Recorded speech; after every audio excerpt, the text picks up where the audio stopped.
Olá, rubro-negros pelo mundo. Meu nome é Cícero Andrade, eu sou flamenguista em Portugal.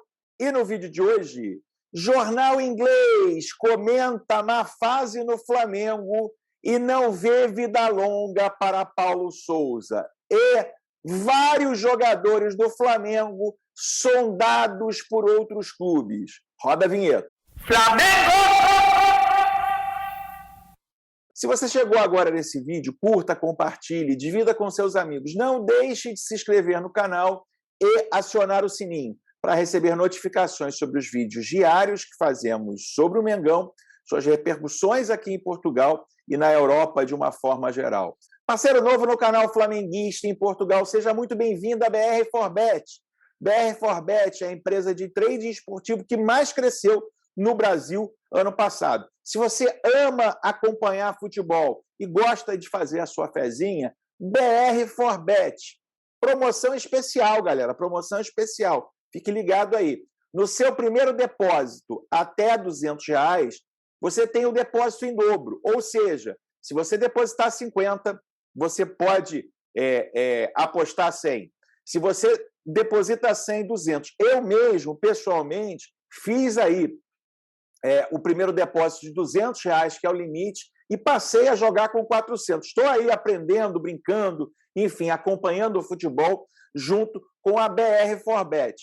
Para que você consiga acessar o site, aqui embaixo, no primeiro comentário fixado, tem o link, ou aqui o QR Code, aqui em um lugar dessa tela. BR4Bet ajuda aqui o canal Flamenguista em Portugal a acontecer também. E vamos lá, galera, muita coisa para a gente conversar hoje aqui nesse vídeo. Primeira rodada do Campeonato Brasileiro, né? Enfim, alguns times aí pulando na frente. O Corinthians foi ao Engenhão, ao estádio Arthur Antunes Coimbra, né? Que lá o Flamengo só ganha do Botafogo, né? E ganhou com uma certa facilidade do Botafogo por 3-1, principalmente no primeiro tempo, quando abriu 3-0. O São Paulo, né, acachapou aí com uma vitória estonteante o Atlético Paranaense em casa por 4-0. Aliás, São Paulo, nosso próximo adversário, e vitória essa que derrubou o Alberto Valentim, ou seja, primeira rodada do Brasileirão, 2 treinadores já foram para o espaço. Alberto Valentim no Atlético Paranaense, depois da goleada humilhante ali do São Paulo em cima do Atlético Paranaense, e também o Marquinhos Santos, do América Mineiro, perdeu para o Avaí na primeira rodada e já foi limado também, ou seja, tudo como sempre no futebol brasileiro, né? 2 técnicos aí na primeira rodada já caindo e, obviamente, como todo ano, terão mais técnicos a cair, né? Um deles, que na minha opinião, já digo aqui para vocês desde o início, né? Achei que a contratação do Paulo Sousa foi uma precipitação da diretoria do Flamengo. Vim apoiando o Paulo Sousa aqui, né? Como se deve apoiar, né, um técnico que está chegando, sempre fazendo ressalvas em relação ao esquema tático do Paulo Sousa. Passei a não apoiá-lo mais, não no sentido de torcer. Eu vou torcer para que eu esteja errado e que o Paulo Sousa seja o maior técnico da história do Flamengo, que ele consiga todas as vitórias, que o Flamengo prospere com ele. Quando eu digo não apoiar, é que eu não acredito mais no trabalho do Paulo Sousa, para deixar isso bem claro. Flamenguista em Portugal, e quando foi que você deixou de acreditar no trabalho do Paulo Sousa? Quando ele verbalizou a intransigência dele na mudança do esquema tático do Flamengo, né? Como eu digo, desde o início, o esquema tático do Flamengo, muito pouca gente tem dito isso, né? O 3-4-2, ele tem alguns problemas, e o problema não são os 3 zagueiros, as pessoas têm razão. Com o Rogério Ceni, o Flamengo também fazia saída com 3. Era comum. E isso, na minha visão, não era um problema. O problema é, primeiro, né, os jogadores de frente de ataque, né, até no 2-1 ele é inflexível, ou seja, são 2 meio atacantes e um atacante, né? E o Flamengo hoje tem 8 jogadores e talvez os mais brilhantes jogadores do elenco do Flamengo estão nessas posições, ou seja, são 8 jogadores para brigarem por 3 vagas se eles quiserem jogar nas suas posições. Né? Venho falando aqui, quais são os 8 jogadores? Vamos lá. Everton Ribeiro, seleção brasileira. Arrascaeta, seleção uruguaia. Bruno Henrique, seleção brasileira. Gabigol, seleção brasileira. Rei da América. Bruno Henrique, Gabigol, rei da América. Pedro, seleção brasileira. Marinho, rei da América. Lázaro, uma joia que pode despontar muito aí para o futebol. Vitinho, bom jogador, que muitas vezes aí, durante períodos, no ano passado, foi o nosso melhor assistente, o que dava mais assistência. Ou seja, para esses 8 jogadores, que talvez sejam os jogadores mais caros do elenco do Flamengo, existe um latifúndio, né? Existe um triângulo aqui. Os 2 meias e um atacante sozinho na frente. Esse é o primeiro problema. O Flamengo tem que abrir mão de talentos. Para que tenha talentos, tem que improvisar. Outra coisa é no meio, né? Esses 4 que são 4 box-to-box, teoricamente, 4 alas que avançam, 2 alas e 2 volantes que avançam e defendem. E o Flamengo não tem os jogadores com essas características, principalmente na volância.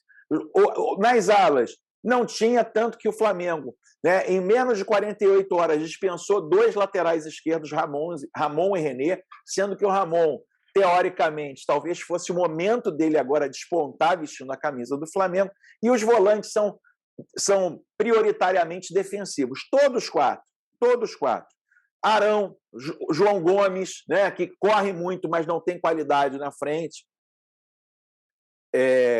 Thiago Maia, Andreas Pereira, que não tem condição, Diego, que não tem condição física mais para fazer isso. Ou seja, é um esquema tático instalado no Flamengo sem absolutamente levar em consideração quais são os jogadores que tem.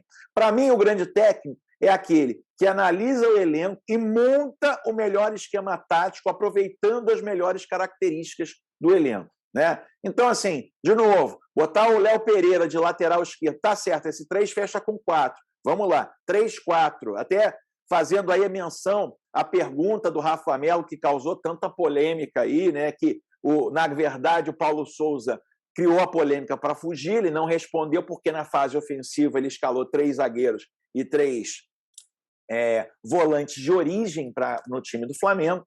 Né? Mas, enfim, não conseguiu responder, deu uma carteirada tática lá no meu amigo de uma forma muito grosseira e não respondeu. Mas o que eu quero dizer para vocês, mesmo no 4-4-1, 4-4-2, que geralmente é um 4-5-1, o Flamengo se defende num 4-5-1. Ele coloca Léo Pereira na lateral esquerda, né? Coloca em alas ali jogadores que nunca atuaram nessa função, ou seja, o samba do crioulo doido que o nosso treinador faz é que o tempo está passando, o Campeonato Brasileiro já começou, o Atlético Mineiro, com 2 gols do Hulk, já ganhou do Internacional, já abriu 3 pontos, ou seja, né, nós terminamos o campeonato do ano passado com uma distância enorme para o Atlético. Zera tudo esse ano. O Atlético Mineiro já abriu 2 pontos de vantagem do Flamengo e as pessoas ainda querem ver quando é que o esquema do Paulo Souza vai dar certo. Né? Mas vamos lá, não sou só eu que vê a incompatibilidade do Paulo Souza à frente do Flamengo também. O maior jornal inglês, o The Sun, fez uma matéria hoje muito grande falando do Paulo Souza, né? Falando aí da incompatibilidade do Paulo Souza com o elenco do Flamengo e com o próprio Flamengo. Né? A matéria é assinada pelo Tim Vickery, que inclusive, de vez em quando, ele faz aí participações na Sport TV, e ele diz o seguinte, óbvio, eu vou traduzir, não vou ler em inglês aqui, vou traduzir para poder ler para vocês. Lenda de Portugal, Paulo Souza, à beira do saque no Flamengo, antes do empate de Copa Libertadores, antes do embate da Copa Libertadores com o Tajeres. O sorteio da Copa do Mundo deve ter sido difícil para o ex-técnico do Queen's Park Rangers e Leinster, Paulo Souza. Como meio-campista, ele tocou às alturas a Liga dos Campeões. Venceu a competição com a Juventus em 96, um ano depois fazendo parte do time do Borussia Dortmund, que venceu a Juventus. Mas a Copa do Mundo foi o que escapou. Portugal não se classificou em 94 e 98 e quando chegou 2002, as lesões haviam cobrado seu preço.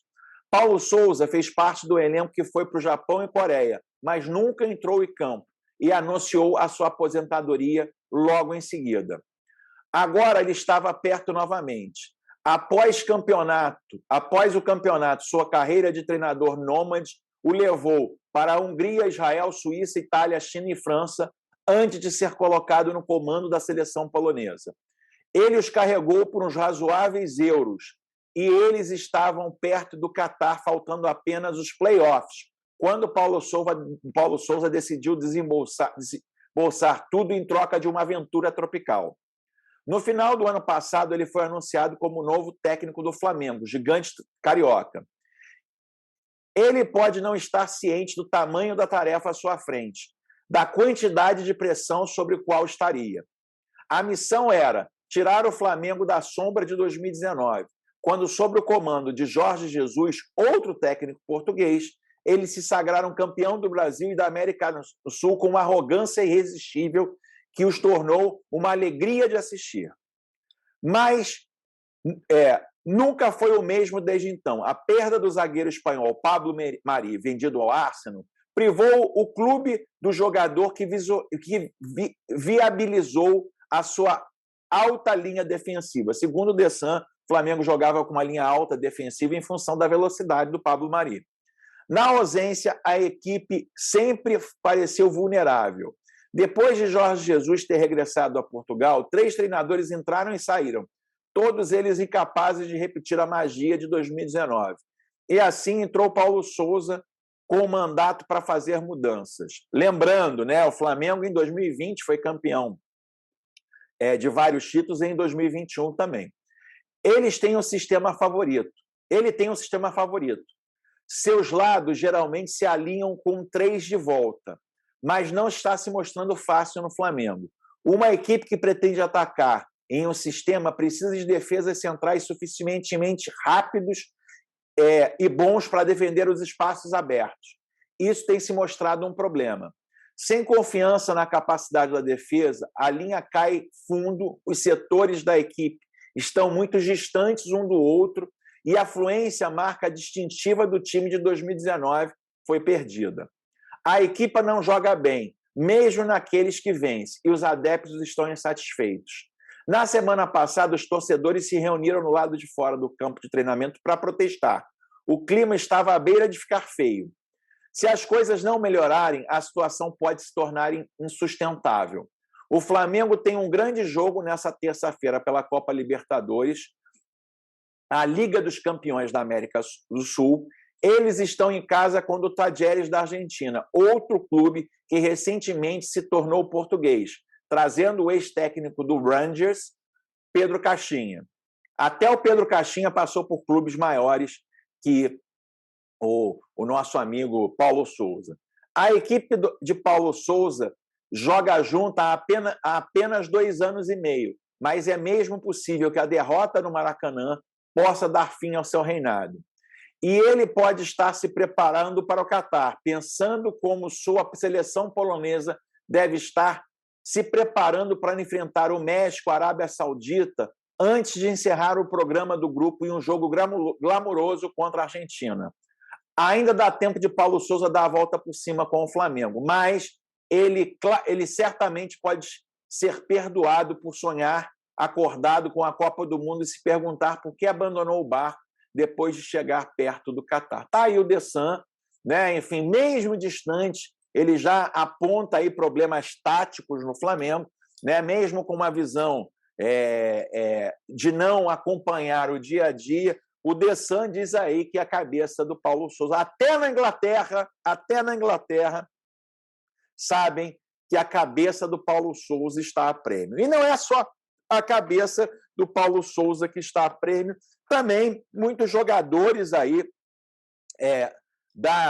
do elenco de 2019, 2020 e 2021, também estão aí a ponto de sair do Flamengo, pelo menos de receberem propostas. E o primeiro é o Gabigol, galera. Gabigol vai se aproximando da janela, né? Gabigol se tornou um nome conhecido depois da Libertadores de 2019 e dos feitos das várias artilharias de Brasileiro e Libertadores que ele teve. O atual rei da América volta de novo a ser especulado em um grande clube europeu, né? Dessa vez é o Atlético de Madrid de Simeone, que pensa aí na contratação do Gabigol, segundo aí alguns órgãos de imprensa, né, o jornal AS da Espanha, né? O que acontece, galera? Luis Suárez está de saída aí do Atlético de Madrid, não deve renovar o seu contrato, e aí Diego Simeone precisa de um novo nome, né? Precisa de um novo 9, uma pessoa que vá substituir aí o Luizito Suárez, né? Alguns nomes estão aí no radar. O primeiro é do Lewandowski, claro, muito difícil, jogador do Bayern de Munique, extremamente caro, né? É um sonho para integrar lá o time do Atlético de Madrid, mas venhamos e convenhamos, né? Não será cedido com facilidade. Outro nome é o Gerard Moreno, do Villarreal, né? E o Alessandro Isaac, do Real Sociedade. Dois centroavantes que jogam na Liga Espanhola e que talvez não seja tão fácil assim tirá-los de grandes clubes também. Outro nome que surge com força é do Cavani, né? Cavani no United não tem conseguido a titularidade, né? Cristiano Ronaldo está lá. Então, é possível aí que se fale do nome de Cavani também, mais um uruguaio ali na linha de frente. E um nome em opção a todos esses é do Gabigol, né? E o Gabigol corre por aí com muitas possibilidades, porque, teoricamente, é o jogador mais barato desses todos, né? O Gabigol, na verdade, seria uma opção a algum embate financeiro com esses clubes que não sejam resolvidos, em função do Gabigol estar num time sul-americano e, teoricamente, ser um jogador mais barato, ele passa a fazer aí parte dos planos do Atlético de Madrid, né? A possibilidade do Gabigol deixar aí, em função de toda essa confusão, em função de tudo que tem, torcedores pedindo fora Gabigol, acaba facilitando aí a vida dos rivais que querem contratar. Obviamente, Gabigol sair para um time brasileiro eu acho muito difícil, mas para um time estrangeiro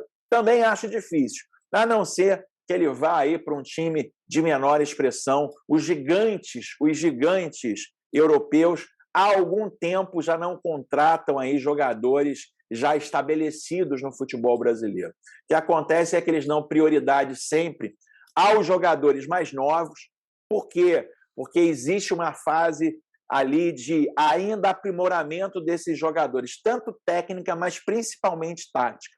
Jogadores já consolidados no Brasil, que privilegiam as suas posições e não as funções em campo, os times europeus muito sabiamente não contratam. Então, apesar de toda essa especulação, eu não acredito que o Gabigol saia. Aliás, essa característica especial dos jogadores sul-americanos é que gerou essa mudança de mercado, né, deles quererem comprar só os mais novos, e acho que é um dos pontos que o Paulo Sousa ainda não percebeu, né? A insistência deles, do Paulo Sousa, de querer jogar num sistema onde os jogadores têm posições diferentes do que as suas originais, sempre será um problema, porque os jogadores mais velhos têm mais dificuldade de se moldar. Ou seja, é mais um ponto aí que alicerça a minha opinião de achar que não vai dar certo, apesar de toda a minha torcida. Mas não é só o Gabigol, jogador de seleção brasileira, que está no alvo de outros clubes, não, né?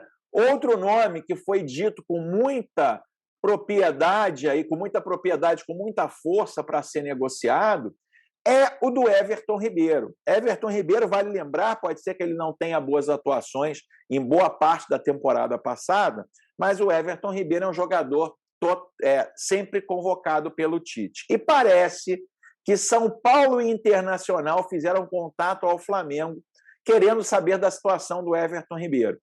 Clubes já estão cientes e informados que o Flamengo quer reformular o elenco e está disposto a ouvir propostas. Então, no mercado, o que se diz é que o Flamengo quer reformular todo o elenco, né? Enfim, trocar todo mundo e clubes brasileiros já se interessaram aí pelo jogador da seleção brasileira. Botafogo, através do John Textor, também mostrou interesse. O Botafogo, que está aí com uma gestão profissional, querendo montar um time, também pode estar atrás do Everton Ribeiro, né? Então, Everton Ribeiro aí, mercado para ele não falta, né? São Paulo, Inter e Botafogo, além dos clubes árabes que sempre fazem propostas para ele aí, para o jogador de novo, né? Jogador multicampeão pelo Flamengo e jogador de seleção brasileira. Mas não só esses têm despertado o interesse de clubes, né? Diego Ribas, nome de novo vinculado constantemente ao São Paulo. Assim como o Diego Alves também. Parece que o São Paulo vem forte aí, segundo o Gabriel Sá, da Jovem Pan, o São Paulo vem forte aí para tentar a contratação do Diego Alves. Pedido do Rogério Ceni, né? O Rogério Ceni já pediu Arão, já pediu Diego Alves e já pediu Diego Ribas. O engraçado é que parte dessa polêmica do desmanche do elenco do Flamengo é dizendo que esses jogadores são derrubadores de técnico, que todos os técnicos que passaram pelo Flamengo foram derrubados principalmente por esses jogadores, né? É o que diz aí a narrativa de alguns. Eu não posso dizer que sim nem que não, mas eu acho no mínimo estranho um técnico que teoricamente foi derrubado por esses jogadores, está querendo esses jogadores para compor o seu elenco. Então, será que realmente, né, no caso do Rogério Ceni, foram jogadores que derrubaram realmente o Rogério Ceni? Né? Mas, de novo, quando uma narrativa está muito, muito firme, não há como se negá-la, né? Então, repita aí alguma coisa, sendo verdade ou mentira, várias vezes ela vira verdade. E eu aqui não estou defendendo absolutamente nenhum jogador, eu só estou dizendo que eu não tenho dados para comprovar que exista aí a possibilidade de um grupo derrubando jogadores dentro do Flamengo. Pode acontecer, é óbvio, isso acontece no futebol, né? Outro nome também que vem sendo especulado pela imprensa é a possibilidade da troca do Arão pelo Edenilson, né? O William Arão, Internacional, tem a vontade aí de ter mais um jogador do Flamengo, lembrando que René saiu esse fim de semana, o Flamengo dispensou dos dois laterais esquerdos, já que o Flamengo não joga com lateral esquerdo no esquema do Paulo Souza, né? 2 laterais esquerdos foram dispensados. A situação é a seguinte, galera. O Inter desmentiu, empresários dos jogadores, do jogador Edenilson, desmentiu. Eu, inclusive, vi ontem no jogo do Internacional, 2-0, você olha o placar, nossa, o que é isso? Não, o Atlético fez o primeiro gol através do Hulk, dessa vez não teve pênalti para o Atlético, e o Hulk foi só fazer o segundo no final, no contra-ataque. E, para mim, o melhor nome do Internacional em campo, na minha análise, foi o Edenilson. O Edenilson seria um excelente reforço para o Flamengo, mas acredito que ainda não será agora que ele vai vestir o manto sagrado rubro-negro. E você, meu amigo, quero saber de você que está aqui comigo. Você apoia o trabalho do Paulo Souza? Óbvio, todo rubro-negro deve apoiar. Você acredita ainda que o trabalho do Paulo Souza vai dar resultado no Flamengo? Escreva aqui nos comentários, né? E aí, essas mudanças aí no elenco do Flamengo, você é favorável? Escreva aqui nos comentários também. Se você gostou desse vídeo, não deixe de se inscrever no canal. Quando chegarmos a 90 mil inscritos, uma camisa oficial do Flamengo para quem for inscrito no canal. E não deixe também de se inscrever no Clube de Membros, você apoia o canal. Tem mais ou menos 100 pessoas ali, eu vou sortear também no final no final da primeira fase da Libertadores, só para quem é membro aqui, né, uma camisa do Flamengo. Ou seja, você se inscrevendo, você vai estar disputando aí com uns 90 mil, né, e no Clube de Membros você vai disputando essa camisa com mais ou menos 90, mais chances de ganhar. Vejo você no próximo vídeo. Aquele abraço. Tchau, tchau.